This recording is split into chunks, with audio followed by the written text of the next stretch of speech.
यहाँ पर अब ध्यान दीजिएगा, अब जो है सो यहाँ पर क्या हो रहा है कि ATM charge, SMS charge, cheque bouncing charge deduct हो रहा है, आपके खाता से क्या हो रहा है, कट रहा है। तो यहाँ पर ये हो जाएगा डेबिट द रिसीवर, बैंक में इतना आया, ये टू इंटरेस्ट, इंटरेस्ट के साथ मेरे पास रुपया आया 2000 रुपया। अब क्रेडिट द गिवर, हमारा रुपया जो कटेगा खाता से कौन देगा, बैंक के पास रुपया है तो बैंक ही देगा ना, जी सर, बैंक ही देगा। तो क्रेडिट द गिवर, तो क्रेडिट साइड का है तो इस साइड लिखा जाएगा आपके यहाँ पर क्रेडिट। जैसे हम लोग चेक बाउंसिंग करवा लिए तो चेक बाउंसिंग चार्ज, तो बाय चेक बाउंसिंग चार्ज क्या होगा यहाँ पर, cheque bouncing, cheque bouncing charge, ये हो गया 300 रुपए, चेक बाउंसिंग चार्ज कट गया 300 रुपए। इसके बाद एसएमएस चार्ज कट गया, तो bye SMS charge, bye SMS charge का अकाउंट बनाएंगे। और मान लीजिए कि एसएमएस चार्ज कट गया 15 रुपए, by ATM using charge, ATM using charge, ATM using charge, मान लीजिए एटीएम यूजिंग चार्ज कट गया यहां पर, मान लीजिए 285 रुपए, 285 रुपए एटीएम चार्ज पर ईयर का कटता है, तो ये कट गया। अब इसके बाद मान लीजिए आप क्या कर रहे हैं कि कोई इंश्योरेंस करवा रहे हैं, आप क्या कर रहे हैं, कोई इंश्योरेंस करवा लिया या कोई भी चार्ज आपके अकाउंट से डिडक्ट हो रहा है, तो जितना भी अकाउंट से डिडक्ट हो रहा है वो इस साइड आएगा, और जो आपके अकाउंट में जमा हो रहा है वो इस साइड आएगा। अब देखिएगा, ध्यान दीजिएगा, अब 8,02,000 हो गया, 2 लाख रुपए आप निकाल लिए, 300 रुपए का हुआ SMS charge, cheque bouncing charge cut गया, इसके बाद एसएमएस चार्ज कट गया, इसके बाद क्या हुआ यहाँ पर एटीएम यूजिंग चार्ज कट गया, ये हमारे अकाउंट से कट गया। अब मेरे अकाउंट में फाइनली बैलेंस कितना बचा हुआ है, तो 2 लाख आपने निकाल लिया, 300 और 300 600, 2,06,000 रुपए आपने क्या किया, खर्च कर लिया। ये खर्च हो गया, मतलब क्या, आपने निकाल लिया। अब क्या हुआ यहाँ पर 8,02,000 है, अब 8,02,000 है यहाँ पर, तो अब क्या है, ऐसे में बच रहा है आपका कितना, यहाँ पर 600 निकल गया, अब कितना बच रहा है 1,400 रुपये। आप जमा कितना किए थे, मात्र और मात्र 8 लाख, और आप 2 लाख निकाल लिए, तो बचना कितना चाहिए था 6 लाख, लेकिन आपको ब्याज मिला, और ब्याज मिलने के बाद भी एगो चेक बाउंस करवा लिए किसी तरह से, एगो चेक क्या हुआ, बाउंस हो गया। तो अब मान लीजिए यहाँ पर वैसे खाता में पैसा चेक बाउंस तो नहीं होना चाहिए था, 7 लाख का चेक भरा हुआ हो सकता है 7 लाख का चेक भर दिए, हो सकता है कि 7 लाख का चेक भर दिए, या 6 लाख 5 लाख का चेक भर दिए, तो चेक क्या होगा, बाउंस तो होगा ही होगा। तो जब चेक बाउंसिंग चार्ज आपका कट गया, तो अब यहाँ पर क्या होना है, 600 रुपये आपका डिडक्ट हो गया, बचा कितना 2000 में 1400। तो अब मेरे पास कितना कुल कैश बचा हुआ है बैंक में, तो 6,14,000, 6,14,000 मेरे बैंक में पैसा बचा हुआ है। तो हम लोग क्या करेंगे, 6 लाख,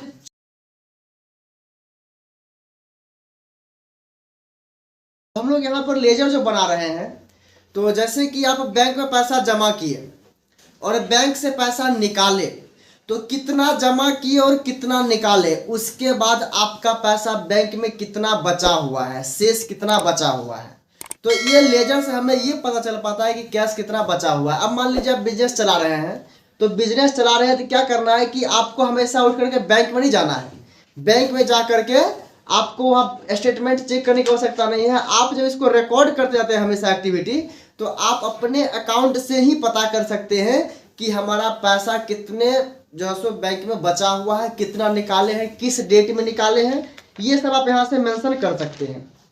तो इसके लिए हम क्या करते हैं, लेजर क्रिएट करते हैं। तो लेजर जो बनाएंगे, तो जो बैलेंस बीडी बनता है, बैलेंस जो बीडी बन गया, यानी कि नेक्स्ट मंथ में आप ट्रांसफर कर लेते हैं, वही बैलेंस आपका या तो पेबल हो गया या रिसीबल हो गया, या तो उस बैलेंस को आपको पैड करना होगा या आपको रिसीव करना होगा। तो बैलेंस बीडी हम लोग को यहाँ पर बनाना है, मेन चीज बैलेंस जो सीडी और बीडी बनाते हैं, कैरी डाउन और ब्रॉड डाउन, उस चीज को हमें क्या करना है, मेन बनाना है। इसलिए हम लोग क्या करते हैं, ये लेजर बना रहे हैं हिसाब निकालने के लिए। अभी आप ये जो सीख रहे हैं, इसका सॉफ्टवेयर में आप जो अकाउंटिंग करेंगे इसका कोई काम नहीं है। अभी जो आप सीख रहे हैं इस चीज को, तो सॉफ्टवेयर में जब आप एंट्री करेंगे, चाहे वो टैली हो या टैली प्राइम हो, के वैल्यू हो, अब ऐसे बहुत सारा अकाउंटिंग का सॉफ्टवेयर आ गया है मार्केट में, जिसमें इस लेजर का कोई काम नहीं है। ये लेजर ऑटोमेटिक बन जाएगा। लेकिन जब आपको रिपोर्ट निकालने के लिए कहा जाए, तो रिपोर्ट निकाल करके आप अपने ऑनर को, या आप खुद इसको समझ नहीं पाइएगा। यदि इस चीज को नहीं सीखिएगा, तब एंट्री करना कोई बड़ी बात नहीं है। आप लोग अब जर्नल एंट्री करना सीख लिए, जर्नल एंट्री कैसे लिखाएगा वो आप सीख चुके हैं। लेकिन इस चीज को हम लोग बना रहे हैं, तो ये रिपोर्ट निकालने के लिए और फाइनल रिपोर्ट करने के लिए, जो हम लोग फाइनल रिपोर्ट निकालेंगे। जैसे आप देखते हैं किसी मॉल में या कहीं भी जाते हैं, तो एक अकाउंटेंट होता है, वो सिर्फ बिलिंग करता है। वो स्कैन किया, सिर्फ बिलिंग करके पैसा लिया और सामान दे दिया, उसको सिर्फ उतना ही से मतलब है। तो अभी तक जो पीछे आप किए हैं, तो वो चीज आप कर चुके हैं। अब ये जो कर रहे हैं, ये हेड अकाउंटेंट का काम है, एज ए सीए का काम।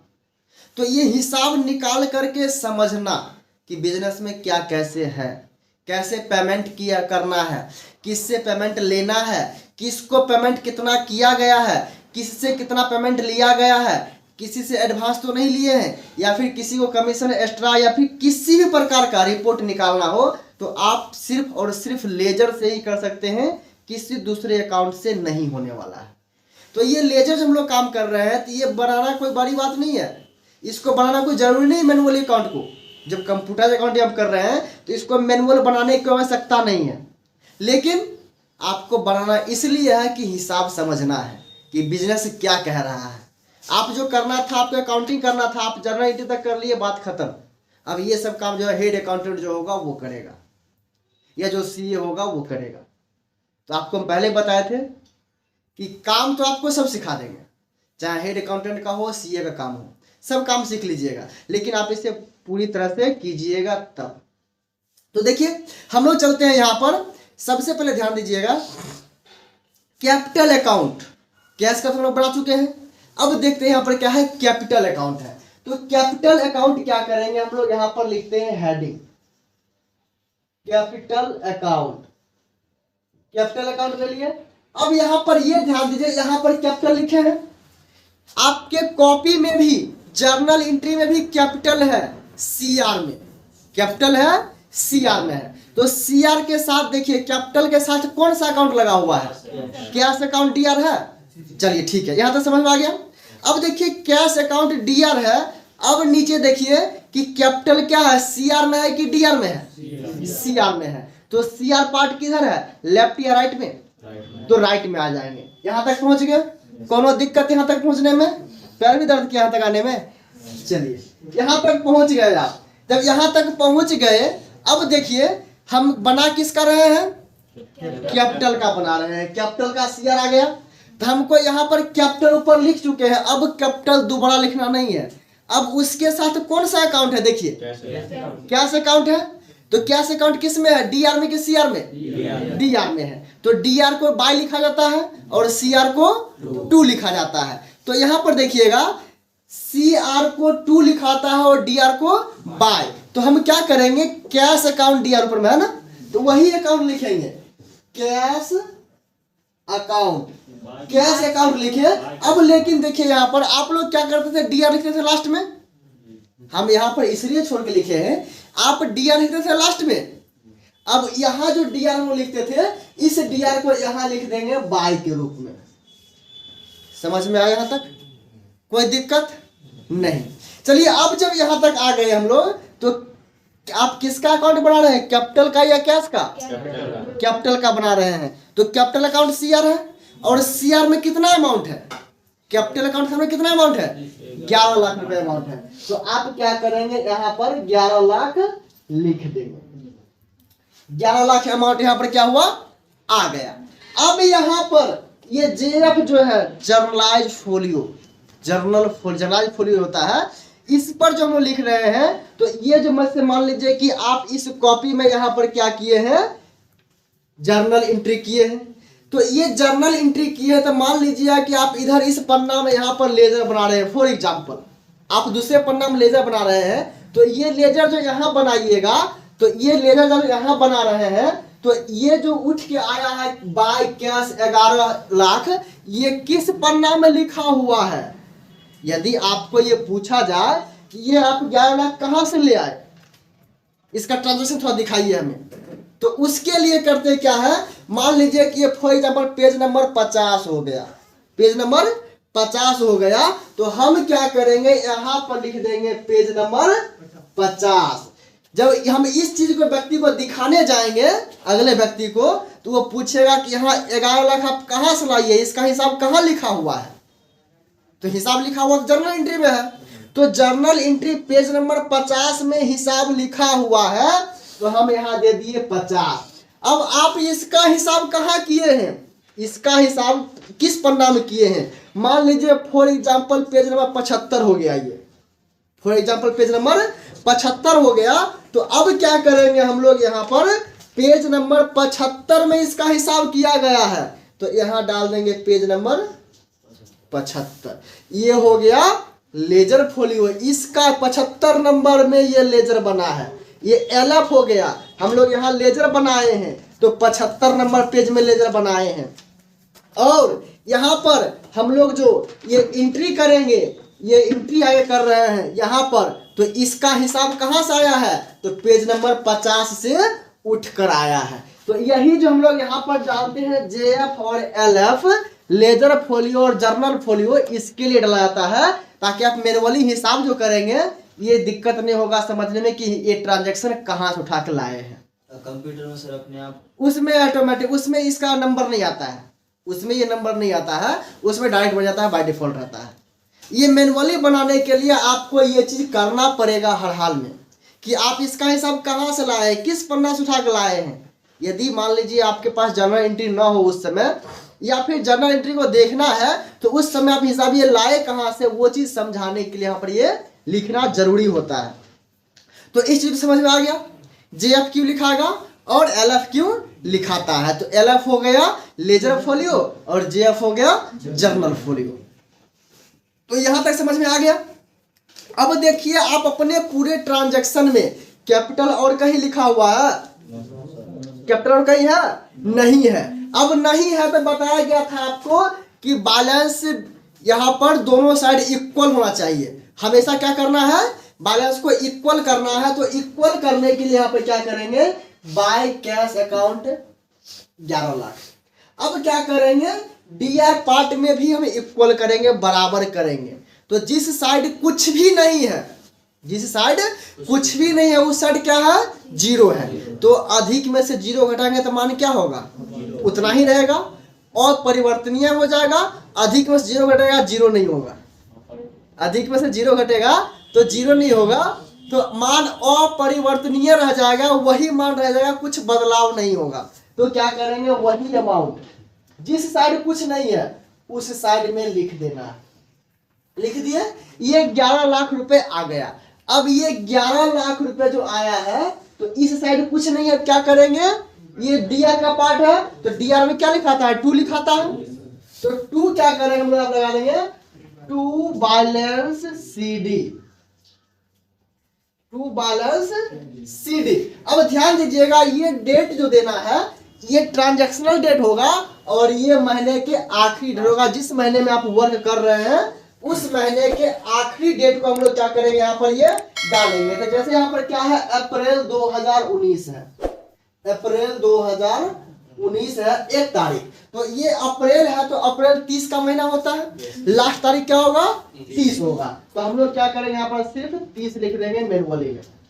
अब क्या करेंगे, इसको क्लोज करेंगे। अब ये दोनों साइड का अमाउंट क्या हुआ, इक्वल हो गया। अब क्या करेंगे, इसको क्लोज कर देंगे। अब इसको भी यहाँ पर क्लोज करेंगे, क्लोज कर दिए। अब जो हिसाब आपका बनेगा, अब ये जो यहाँ पर टोटल बता दिया कि 11 लाख रुपए पूंजी आप में दिए थे और 11 लाख रुपए पूंजी अभी भी शो कर रहा है।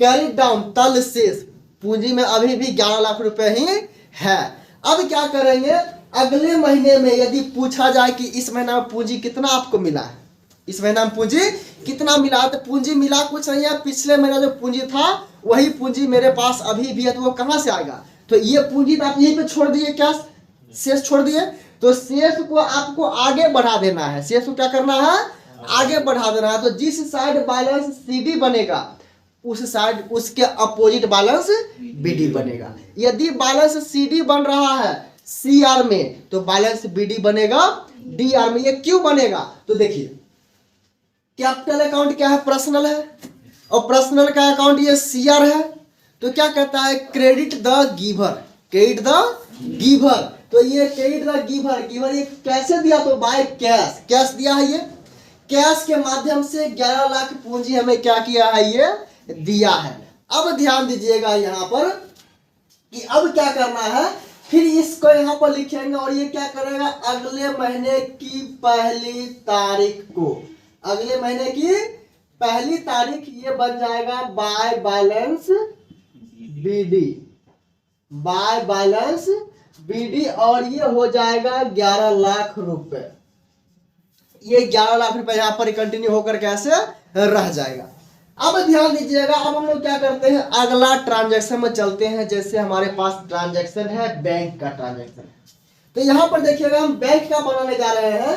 तो यहाँ पर क्या करते हैं, बैंक बनाने के लिए, बैंक का ट्रांजैक्शन बनाने के लिए यहाँ पर हम लिखते हैं bank account, bank account, bank account. अब ध्यान दीजिएगा, आपने जनरल टीम देखिएगा, बैंक अकाउंट यहाँ पर क्या है, डेबिट है या क्रेडिट है, डेबिट है। तो बैंक अकाउंट डेबिट है, तो डेबिट का पार्ट ये है, यहाँ पे आ जाएंगे। चलिए यहाँ तक आ गए। अब डेबिट के पार्ट में हम लोग आ गए। अब देखिए इसके साथ कौन सा अकाउंट लिखा हुआ है, टू कैश अकाउंट है ना, तो टू कैश अकाउंट लिखा है, तो सीधे क्या करेंगे, टू कैश अकाउंट लिख देंगे, और ये डेट जो है 2 तारीख का मेंशन किया गया है। अब ध्यान दीजिएगा, अमाउंट कितना है, 8 लाख रुपए अमाउंट है, यहाँ पर 8 लाख रुपए अमाउंट है। अब चलिएगा यहाँ पर देखिए, अब पूरे इस ट्रांजैक्शन में खोजिए, बैंक कहीं और लिखा हुआ है, बैंक कहीं और लिखा हुआ है, तो ध्यान दीजिएगा 20, 22, 25, 26 तारीख में। अब देखिएगा यहाँ पर क्या है, 26 तारीख में बैंक का ट्रांजैक्शन है। अब यहाँ देखिए बैंक क्या है, डेबिट है या क्रेडिट है, क्रेडिट है, तो क्रेडिट के पार्ट में आ जाएंगे। चलिए आगे एक कदम आगे बढ़ गया। तो अब यहाँ पर क्या करेंगे, बैंक के ट्रांजैक्शन में जो है सो क्रेडिट के पार्ट में हम लोग आ गए। अब क्रेडिट के पार्ट में जो लिखा हुआ है ये बैंक, इसके साथ कौन सा अकाउंट लगा हुआ है, कैश अकाउंट, डीआर है कि सीआर है, डीआर है। डीआर कैसे लिखेंगे, बाय की टू बाय लिखेंगे, तो क्या करें हम लोग यहाँ पर लिख देंगे बाय कैश अकाउंट। कितना रुपया है, 2 लाख रुपया, 2 लाख रुपया। अब ध्यान दीजिएगा, बैंक का ये अकाउंट जो है पर्सनल हो गया, बैंक का डेबिट और बैंक का क्रेडिट।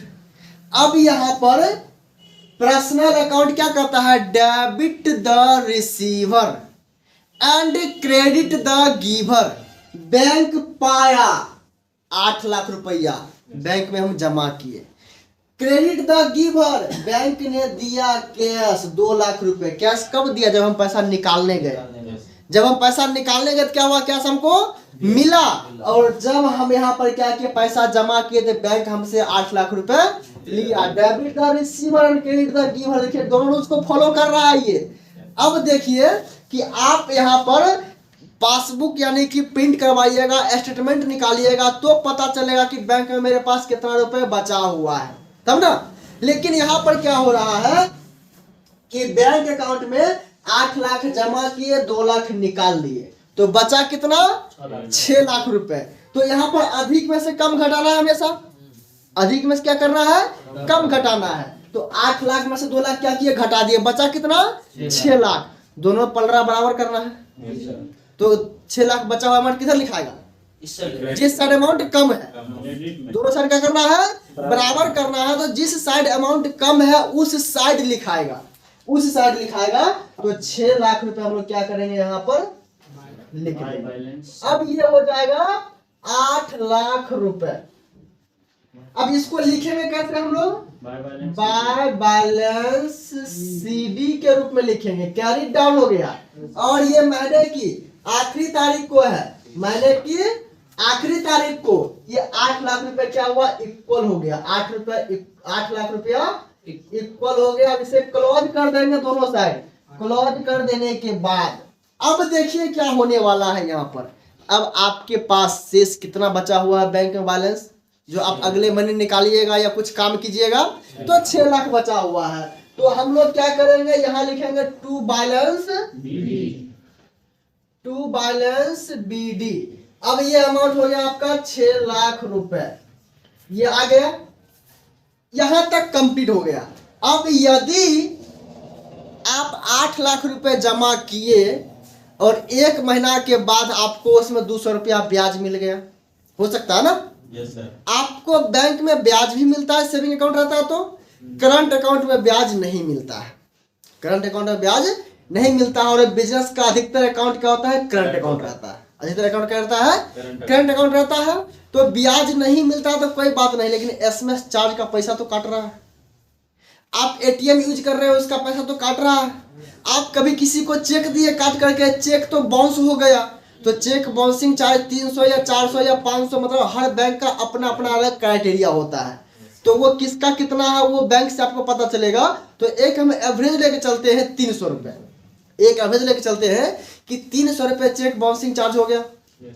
ये चेक बाउंसिंग क्या होता है कि जब आप किसी को पैसा 5000 का चेक काट दिए और आपके खाता में 4999 रुपया है, 1 रुपया सिर्फ कम है, तो भी आपका चेक बाउंस हो जाएगा। क्योंकि अगले व्यक्ति को देना कितना है? 5000, आपके खाता में 4999 रुपये, 1 रुपया है, तो बैंक 1 रुपया कहाँ से ला कर देगा? तो नहीं है रुपया, तो बस चेक को कैंसिल कर दिया, चेक बाउंस कर दिया। और चेक बाउंस कर दिया प्लस में आपके वो 999 रुपये था, उस 4999 रुपये, उसमें से 300 रुपये काट लिया, वो होता है चेक बाउंसिंग चार्ज।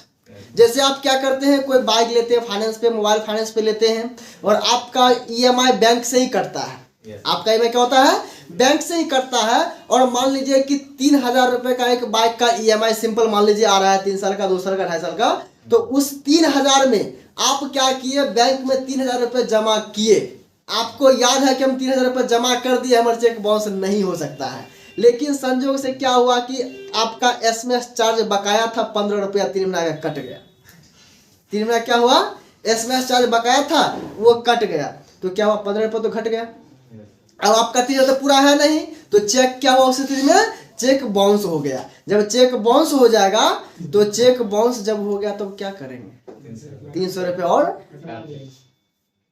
दे देंगे, उसको कटवा लेंगे। तो उस स्थिति में यदि आपका चेक बाउंस होता है, यदि आपका चेक बाउंस होता है, तो इस ट्रांजेक्शन नंबर रिकॉर्ड कर लीजिएगा, यहां तक हो जाएगा। हम चेक बाउंस का स्थिति इसी में दिखाते हैं आपको, ठीक है? चेक बाउंस जब होता है तब क्या कैसे करना है, इस चीज को ध्यान दीजिएगा। जब चेक बाउंस कर रहा है तो इसका ट्रांजैक्शन हम लोग कैसे लिखेंगे चेक बाउंस करने का। तो चेक बाउंस जो है सो कई तरह से हो सकता है।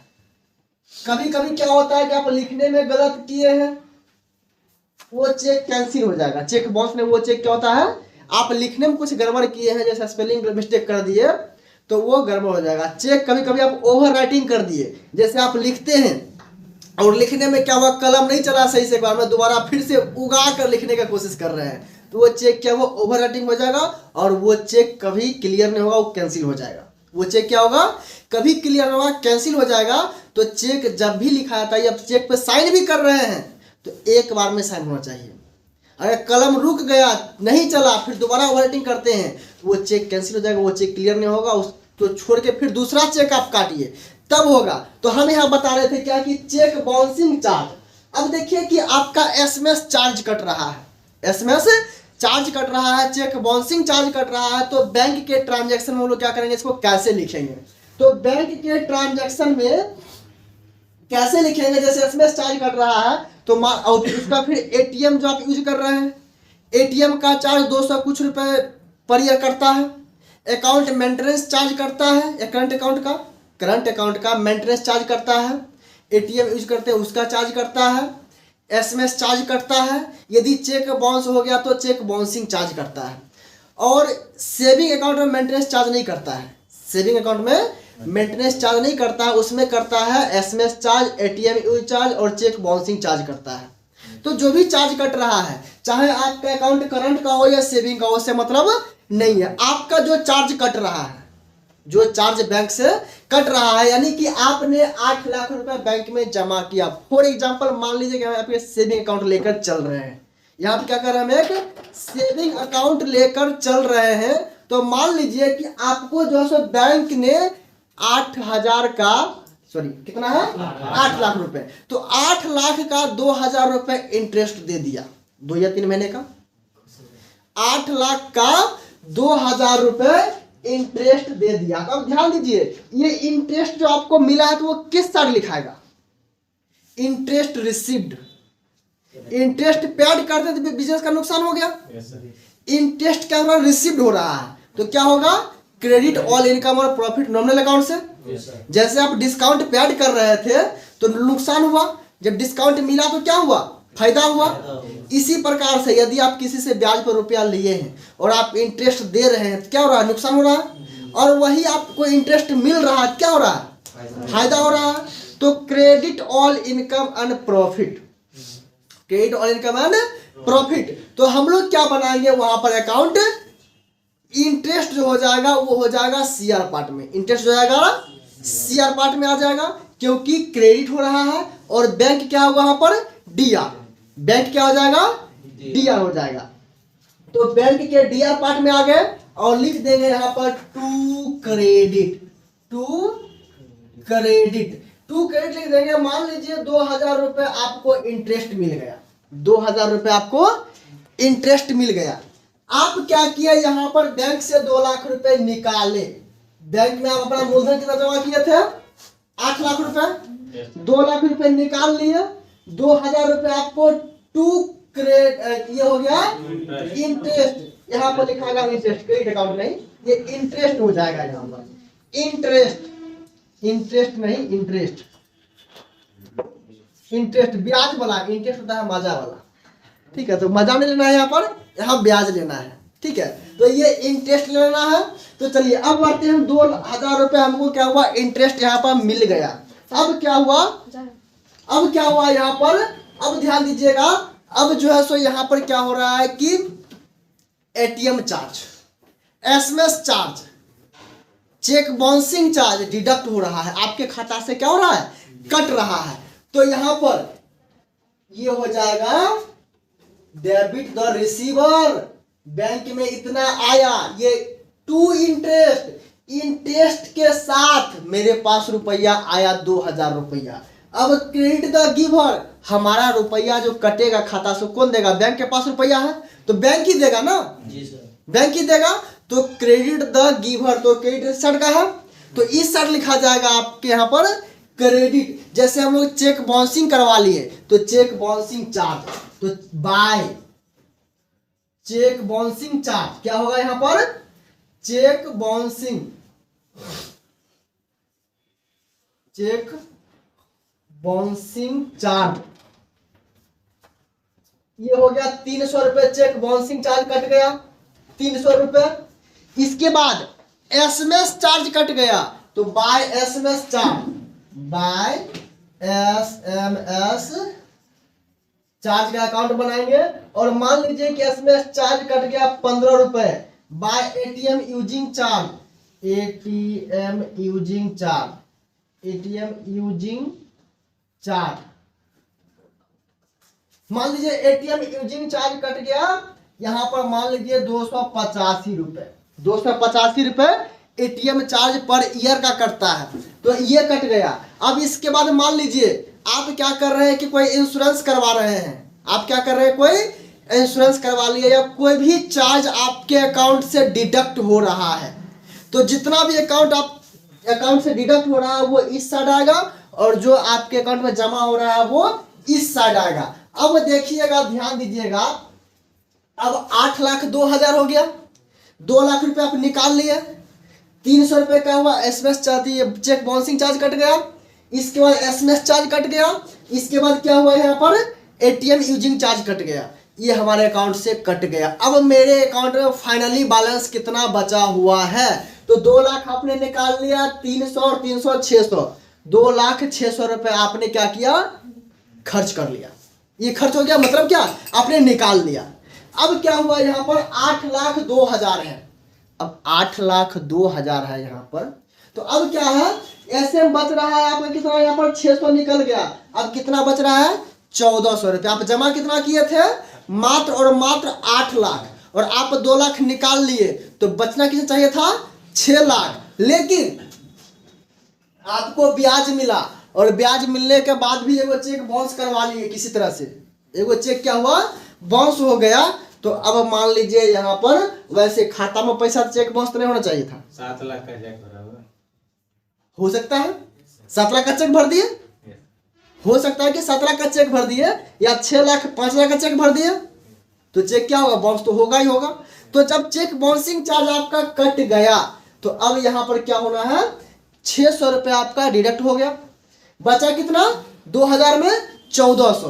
तो अब मेरे पास कितना कुल कैश बचा हुआ है बैंक में, तो 6,14,000, 6,14,000 मेरे बैंक में पैसा बचा हुआ है। तो हम लोग क्या करेंगे, 6,14,000 यहाँ पर जो है सो डाल देंगे, 6,14,000 रुपये डाल देंगे। अब कुल मिला करके 8,02,000, 8,02,000 रुपए यहाँ पर क्या है कि फाइनली अमाउंट हमारा यहाँ पर आ चुका है, 8,02,000 रुपए दोनों साइड से फाइनली आ चुका है, 8,02,000 रुपए दोनों साइड से फाइनली आ चुका है। अब मेरे पास जो बैलेंस बचा हुआ है अकाउंट में, वो 6,14,000 रुपए बैंक में बचा हुआ, कितना बचा हुआ है 6,14,000। तो ये जो लिखाएगा यहाँ पर आ जाएगा टू बैलेंस